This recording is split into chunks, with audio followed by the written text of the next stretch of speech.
All right, let's jump right in. We're talking about a true giant of history today, Spiš Castle. And believe me, its story is absolutely epic. We're talking immense power, a wild transformation, and, well, a mysterious fiery end.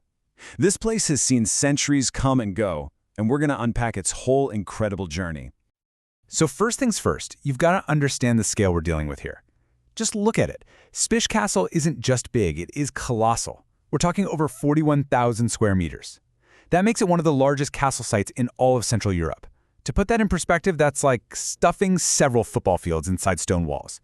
And today, what's left is this magnificent, sprawling ruin, like a ghost of its former self, just dominating the entire landscape.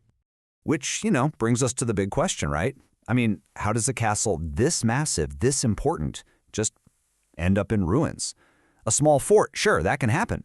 But something on this scale, that's the mystery we're going to dig into. And to find the answer, we've got to go way, way back to the very beginning, because Spiš Castle didn't start its life as some fancy palace. No, it was born as a rugged, strategic stronghold, forged right on a very dangerous frontier. And its location?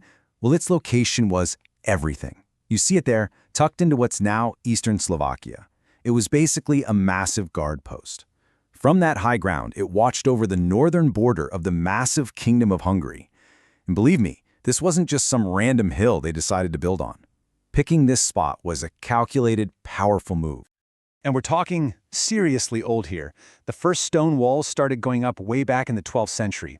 The first time it's even mentioned in writing is in the year 1120. Just think about that for a second. That's over 900 years of history soaked into these very stones.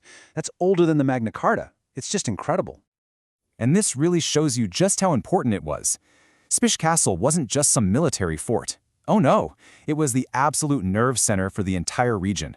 We're talking the political, the administrative, the economic, and the cultural heart of the whole county. Basically, everything revolved around this one castle up on the hill. But, time marches on. And as the centuries rolled by, the castle's whole reason for being started to change, and change dramatically. It began to morph from this cold, practical fortress into something a lot more luxurious. It became a palace. And you can really see this evolution play out over time. It starts in the 12th century as a Romanesque fortress, thick walls, tiny windows, all about defense. But fast forward to the 16th and 17th centuries, and it's a full-blown Renaissance residence. That's a total shift in priorities, right? It's not just about surviving anymore. It's about comfort. It's about showing off your wealth. They started punching bigger windows in the walls, creating huge, airy rooms. In short, it went from a place to survive a siege to a place you'd host a massive party. So who was behind all these upgrades? Well, basically a who's who of regional power players. For a long, long time, it belonged to the kings of Hungary. Then, it passed through the hands of these incredibly powerful noble families, the Zápolyas, the Thurzos, and finally, the Csákys. And each new owner left their mark, shaping the castle in their own image. And this quote just nails that final transformation. It says the upper castle was made into a comfortable family residence. The goal wasn't just survival anymore. It was about living well. The Zápolyas especially really went all out, turning this imposing fortress into a luxurious home. The whole design started to scream status and comfort instead of get ready for war. Okay, so for centuries, this place just gets bigger and grander. But then, the story takes a really tragic, really sudden turn. We've reached the moment that sealed the castle's fate, a mysterious, devastating fire. But here's the crazy part. The beginning of the end wasn't some epic battle or siege. Nope. In the early 1700s, the Csáky family, the castle's last noble owners, just packed up and left. And their reason is almost funny. They basically said the place was too uncomfortable to live in. Can you imagine? It was too big, too drafty, so they moved down the road to more modern, cozy palaces. So for decades, the castle just sat there, completely empty, a silent giant on the hill. And then, in 1780, disaster. A fire starts, and it just rips through the abandoned buildings. It completely gutted the palaces, leaving behind nothing but the stone skeleton that we still see today. And this is where the story gets really interesting. Because to this day, nobody knows for sure how that fire started. The place was empty, so there weren't really any witnesses.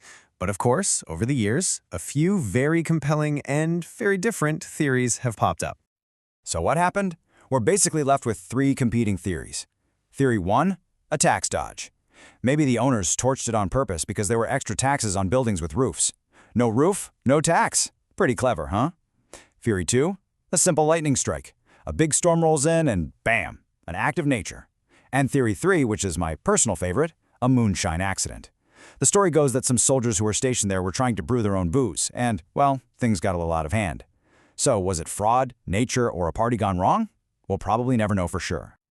So after that fire, the castle was just abandoned, left to crumble for years and years. But that's not where the story ends. Not even close. Because in the modern era, Spiš Castle began a whole new chapter, a slow, painstaking rebirth right from its own ashes.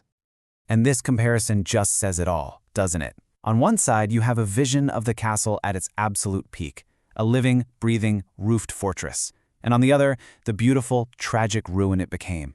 It's such a powerful look at everything that was lost in that fire. I mean, for over 150 years, nature just started taking over. The ruins were being swallowed by time. It wasn't until the second half of the 20th century that people started a serious effort to save what was left. It was this massive job for archaeologists and conservationists to just stabilize the walls and start uncovering all the secrets buried there. And you know what? All that hard work totally paid off. Today, Spiš Castle is so much more than just a pile of ruins. It's a UNESCO World Heritage Site, which is a huge deal. It's run by the Slovak National Museum, and it's a major destination for tourists from all over the globe. It's become this powerful, enduring symbol of Slovak heritage. And this is what it looks like today. It's been partially rebuilt, carefully preserved, and it still completely commands the landscape. It's not a home for kings anymore. It's not a military fort, but it's found a brand new purpose. Now, it's a teacher, sharing its incredible story with every single person who walks through its gates. Because in the end, a place like this reminds you that a castle is never just stone and mortar, is it? It's a container for stories. Stories of power, of ambition, of family, and yeah, even of moonshine accidents. It really makes you wonder, as we keep protecting it, what new stories will these ancient walls have to tell us 100 years from now?